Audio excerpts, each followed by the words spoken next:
Good morning students, मैं विश्वजीत रंजन आप सबों का विशु सर पॉलिटेक्निक एकेडमी के वीडियो लेक्चर्स में स्वागत करता हूं। हम लोग का जो आज का टॉपिक ऑफ डिस्कशन है एसबीटी मैकेनिकल 4th सेमेस्टर के स्टूडेंट्स के लिए है। जो टॉपिक आज हम लोग अपने वीडियो लेक्चर्स में डिस्कस करेंगे उसका नाम है वैक्यूम मोल्डिंग। ये आप लोगों को प्रोडक्शन प्रोसेस सब्जेक्ट के प्लास्टिक मोल्डिंग के चैप्टर में पढ़ना है। देखिए स्टूडेंट्स, वैक्यूम मोल्डिंग पहले करते कैसे हैं इसको पहले समझते हैं, फिर इसके थ्योरेटिकल डिस्क्रिप्शन के ऊपर में चर्चा होगा। यहाँ पर देखिए स्टूडेंट्स, ये आपका पूरा मोल्ड है, ठीक है, जिसमें दो पार्ट्स हैं, एक इधर वाला पार्ट और एक इधर वाला पार्ट। दोनों पार्ट को आप डबल पिन से जोड़ दीजिएगा तो आपके मोल्ड के अंदर में कैविटी बन जाएगा। इस मोल्ड कैविटी के ऊपर में आप ये रेड कलर के ऑब्जेक्ट को देखिए, इसको बिल्कुल भी ध्यान में मत रखिएगा, ये बनने के बाद है। बनने के पहले आपका थर्मोप्लास्टिक मटेरियल हीटेड फॉर्म में आपके मोल्ड कैविटी के ऊपर में प्लेस किया हुआ रहता है। ये थर्मोप्लास्टिक मटेरियल हीटेड फॉर्म में रहता है, जिसको हम बोलते हैं प्री फॉर्म। इसको हीटेड फॉर्म में इसलिए रखते हैं ताकि इसमें एडहेसिव स्टिकिंग प्रॉपर्टी आ सके। प्लास्टिक जब गर्म होता है तो जल्दी चिपकता है। तो ये आपका जो थर्मोप्लास्टिक मटेरियल है ये एक सीट के फॉर्म में होता है, ठीक है। ये हीटेड फॉर्म में रहता है और मोल्ड के ऊपर में रखते हैं, इसको हम लोग बोलते हैं प्री फॉर्म। आपके मोल्ड में देखिए यहाँ पर यहाँ पर यहाँ पर यहाँ पर यहाँ पर और यहाँ पर पोर्ट्स हैं। इस पोर्ट को पाइप के थ्रू हम एक वैक्यूमाइजर से कनेक्ट कर देते हैं। देखिए स्टूडेंट्स, जब आप वैक्यूमाइजर को ऑपरेट कीजिएगा, स्टार्ट कीजिएगा, तो ये क्या करेगा, इस प्रीफॉर्म और कैविटी के नीचे ये जो स्पेस है, इस स्पेस में जो भी एयर होगा उसको सक कर लेगा, खींच लेगा। सक्शन की वजह से यहाँ पर वैक्यूम क्रिएट हो जाएगा। मतलब प्रीफॉर्म के नीचे वैक्यूम है और ऊपर में क्या है, एटमॉस्फेरिक प्रेशर। इस प्रेशर डिफरेंस के वजह से आपका जो प्रीफॉर्म होगा ना, ये आपके मोल्ड कैविटी के वॉल सरफेस पर स्टिक कर जाएगा।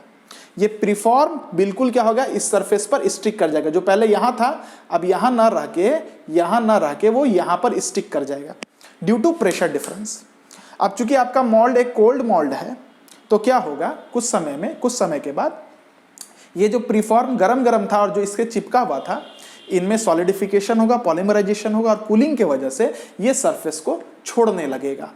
जैसे ही कूलिंग हो जाएगा आपके प्रीफॉर्म का, जो कैविटी का शेप एक्वायर कर चुका होगा, आप अपने मोल्ड को पिन रिमूव करके अलग कीजिए पहले और इस प्रोडक्ट को बाहर निकाल लीजिए। ये आपका डिजायर्ड प्रोडक्ट बनके तैयार हो गया होगा। आई होप आपको वैक्यूम मोल्डिंग क्लियर हो गया होगा। चूंकि इस मोल्डिंग प्रोसेस को प्राप्त करने के लिए आप अपने कैविटी में वैक्यूम क्रिएट कर रहे हैं, इसलिए इस तरह के प्लास्टिक मोल्डिंग प्रोसेस को हम कहते हैं वैक्यूम मोल्डिंग। आई होप आपको ये क्लियर हो गया होगा। अगर क्लियर हो गया है तो हम इसके थ्योरेटिकल डिस्क्रिप्शन को एक बार देख लेते हैं।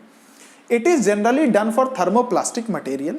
इन this the plastic material in form of preform which is in heated state to create adhesive sticking property is placed over the mould cavity. The mould cavity have ports. इस mould cavity में क्या होंगे, ports होंगे। The mould cavity have ports which is connected to vacuumiser, और इन ports को आप एक वैक्यूमाइजर से कनेक्ट करते हैं। When vacuumizer operates, it sucks the air from the mold cavity. इस mold cavity में जो भी एयर होगा उसको ये वैक्यूमाइजर क्या करेगा, सक करेगा and thus creates vacuum। और यहाँ पर एक वैक्यूम क्रिएट हो जाएगा। Due to pressure difference between inside and outside of preform, pressure difference जो इनसाइड और आउटसाइड क्रिएट हो रहा है प्रीफॉर्म के, preform gets stick to the wall of the cavity. इस प्रेशर डिफरेंस की वजह से प्रीफॉर्म जो होगा आपके वॉल कैविटी पर स्टिक कर जाएगा and occupy the shape of cavity, और कैविटी के शेप को ऑक्यूपाई कर लेगा। आफ्टर सम टाइम, कुछ देर के बाद, सॉलिडिफिकेशन और पॉलीमराइजेशन टेक्स प्लेस। सॉलिडिफिकेशन और पॉलीमराइजेशन होगा और कूलिंग के वजह से ये जो प्रीफॉर्म इस वॉल सरफेस पर स्टिक किया है, ये वॉल सरफेस को छोड़ देगा, ठीक है, क्योंकि ये अब गर्म नहीं है, ये ठंडा हो चुका है। ठंडा में स्टिकिंग प्रॉपर्टी खत्म हो जाती है। आप लिखिएगा since and desired product is form, और आपका डिजायर्ड प्रोडक्ट बन जाएगा, जिसको कैविटी जिसमें मोल्ड को आप सेपरेट करके प्रोडक्ट को बाहर निकाल लीजिएगा। Since moulding takes place due to creation of vacuum in the cavity, क्योंकि यहाँ जो मोल्डिंग प्रोसेस आप कर रहे हैं ये कैविटी के अंदर में वैक्यूम क्रिएट करके कर रहे हैं, hence it is known as vacuum moulding. इसलिए इसको हम लोग कहते हैं वैक्यूम मोल्डिंग। आई होप आपको ये वीडियो क्लियर हो गया होगा स्टूडेंट्स। अगर हो गया है तो जरूर से लाइक करें, उसमें कमी ना करें, वीडियो को शेयर करें, और जो नए यूजर्स देख रहे हैं वो चैनल को सब्सक्राइब करें। Have a very good day.